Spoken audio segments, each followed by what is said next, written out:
Des asticots blancs, pleins de pus et de sang, jaillissent par dizaines de la chair d'une jeune fille entre ses cuisses. Elle hurle comme une bête qu'on égorge.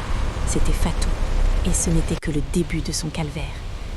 Fatou était l'enfant unique du village de Cœur-Samba. Tout le monde l'aimait. Pas parce qu'elle était douce ou travailleuse, non, parce qu'elle était intouchable.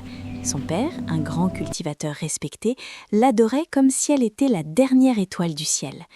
Chaque soir, il rentrait du champ, les mains pleines de terre rouge, et il lui demandait avec un sourire épuisé « Ma princesse, qu'est-ce que ton cœur désire aujourd'hui ?» Fatou, il est l'heure d'aller à Sa l'école. mère, plus Lève-toi. silencieuse, Je n'irai pas. essayait parfois Alors, de ma mettre un fille, frein. laisse ta mère Fatou, tranquille. lève-toi, D'accord, papa. l'école va commencer.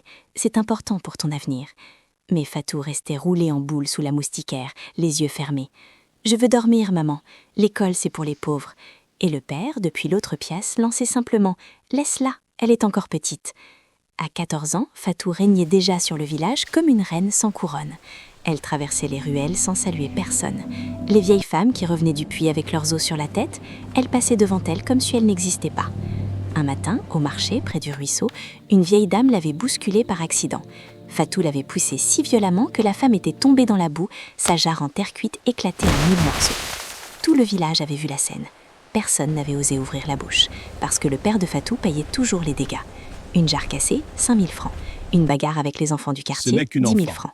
Ce n'est qu'une enfant, disait-il en haussant les épaules, les billettes déjà sortis de sa poche. Les années passèrent. Les filles de son âge allaient à l'école, passaient le brevet, rêvaient de devenir infirmière ou institutrice. Fatou, elle, dormait jusqu'à midi, traînait sur la place du village, insultait ceux qui osaient la regarder de travers. Elle cassait les jarres des autres filles juste pour le plaisir, provoquait des bagarres, rentrait à la maison à minuit en sentant l'alcool de palme. Puis un matin, la vie lui arracha tout. Son père était monté sur le grand palmier pour récolter du vin comme tous les mois. Un faux pas, un cri bref, un bruit aigre terrible.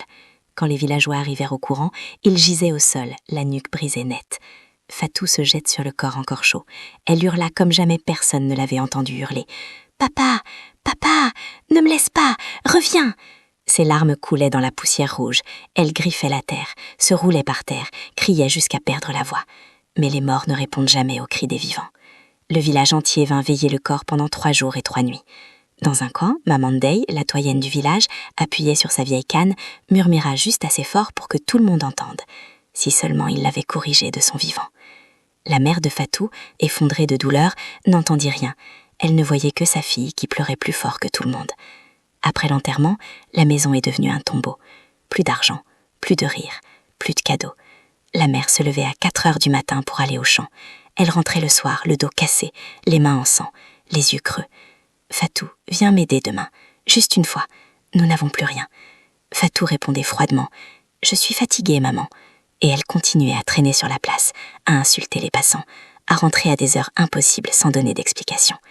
Un soir, Maman Ndeye l'arrêta sur le chemin poussiéreux. « Fatou, ma fille, ton père n'est plus là pour réparer tes erreurs.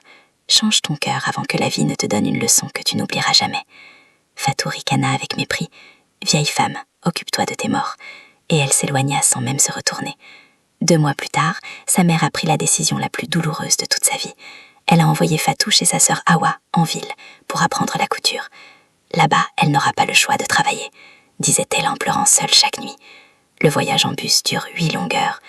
Fatou était assise près de la fenêtre, mâchant des arachides, regardant les arbres défiler sans un mot. Sa mère la regardait en silence, la gorge serrée. Elle voulait parler, embrasser sa fille une dernière fois, mais les mots restaient bloqués dans sa poitrine. À l'arrivée, la ville explosa de bruit. Klaxons, motos qui zigzaguaient, lumières aveuglantes partout. Fatou écarquilla les yeux pour la première fois. C'est ça, la vraie vie. Tante Awa l'accueillit avec tout l'amour d'une mère. Elle lui montra la machine à coudre, les tissus colorés, les clients riches qui commandent ultérieurement des robes. Mais Fatou refusait de toucher l'aiguille. Elle sortait dès 10 heures du matin, rentrait à 2 heures du matin, les vêtements imprégnés d'alcool et de parfums bon marché. Un soir, Tante Awa osa enfin parler. « Fatou, je sais que tu fréquentes ce garçon, Moussa. Fais attention, mon cœur n'est pas tranquille avec lui. » Fatou explosa de rage. « Tu es juste jalouse. Aucun homme ne veut de toi. Regarde-toi, vieille fille ratée. » La tante resta figée, les larmes aux yeux. Fatou fit sa valise en 5 minutes. « J'en ai marre de cette maison de misère. Je vais chez Moussa. » La maison de Moussa était un rêve devenu réalité. Climatiseur qui ronronnait, réfrigérateur toujours plein de viande et de jus, parfum de luxe aligné sur la table basse, Il l'emmenait au restaurant tous les soirs, en boîte de nuit jusqu'à l'aube, lui achetait des robes qui coûtaient plus que ce que sa mère gagnait en un mois. Pour la première fois depuis la mort de son père, Fatou se sentait importante, désirée, puissante. Elle se regardait dans le grand miroir de la salle de bain et murmurait « Je le savais, mon avenir est brillant. » Puis sans prévention, tout basqueva. Un matin, elle se réveilla brûlante de fièvre, la tête qui tournait, le corps en feu. Moussa pose la main sur son front. « C'est sûrement le balu, je t'achète des médicaments. » Mais les jours passèrent, la fièvre ne baissait pas. Fatou maigrissait à vue d'œil, elle ne pouvait plus rien avaler. Elle a passé ses journées à dormir, faible comme un oiseau tombé du nid. Un soir, Moussa lui dit d'une voix froide « Va voir ta famille, elles s'occuperont mieux de toi. » Et il la mit dehors sans un au revoir. Tantawa ouvert la porte et faillit crier d'horreur. Fatou n'était plus qu'un squelette vivant, les yeux enfoncés, les joues creusées, la peau grise. Toute la colère de la tante a disparu en une seconde.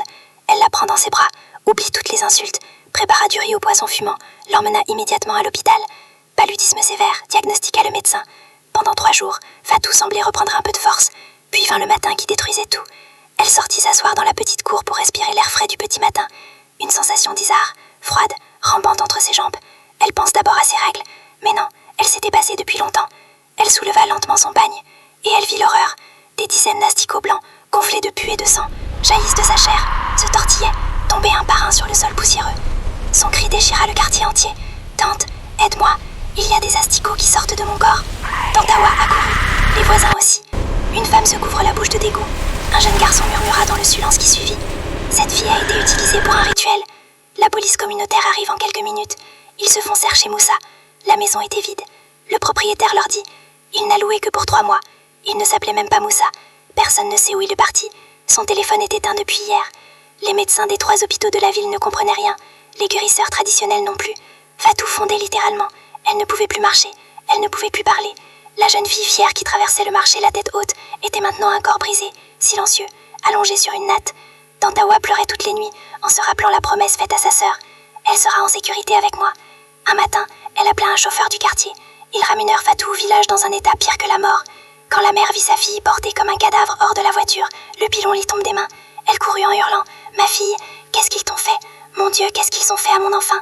Pendant des semaines, le guérisseur du village essaya tout. Décoctions amères, prières interminables, sacrifices de poulets et de moutons. Rien ne changeait. Fatou, autrefois insolente et orgueilleuse, était maintenant silencieuse, les yeux vides, le corps qui continuait à se détruire de l'intérieur. Un soir, alors que le soleil se couchait derrière les palmiers dans un ciel rouge chantait, Fatou murmura d'une voix cassée, presque inaudible. « Maman !» Sa mère s'assit immédiatement près de la natte, le cœur en miettes. « Oui, ma princesse. » Les yeux de Fatou se remplissent de larmes pour la première fois depuis longtemps. « Maman, si j'avais écouté tes conseils, si j'avais respecté les vieilles femmes, si je n'avais pas suivi Moussa, rien de tout ça ne serait arrivé. Pardon, maman, pardon pour tout. » La mère la serra contre elle de toutes ses forces, le cœur brisé en 1000 morceaux. « Repose-toi maintenant, ma princesse. Maman est là. » Fatou posa sa tête sur l'épaule de sa mère. Pour la première fois depuis des années, son visage était paisible, presque serein. Elle ferme les yeux et ne les rouvre jamais. Elle venait de rendre son dernier souffle à 19 ans. Quand la nouvelle se propage dans tout le village de Cœur-Samba, un silence de mort tomba sur la place. Maman Ndeye, la vieille dame que Fatou avait poussée des années plus tôt, murmura simplement « Un enfant qui refuse d'écouter les conseils apprendra un jour par la souffrance. » Aujourd'hui, dans le village de Cœur-Samba, aucune jeune fille ne traîne tard le soir sans répondre à sa mère. Elles saluent les vieilles dames avec respect. Elles vont à l'école sans se plaindre.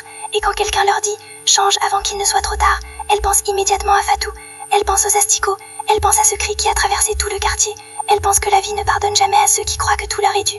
Fatou est partie, mais sa leçon est gravée dans le cœur de chaque jeune fille du village, et peut-être dans le tien aussi. Si cette histoire t'a touché, partage-la et dis-moi en commentaire quelle leçon retiens-tu vraiment, parce que demain, ce pourrait être toi.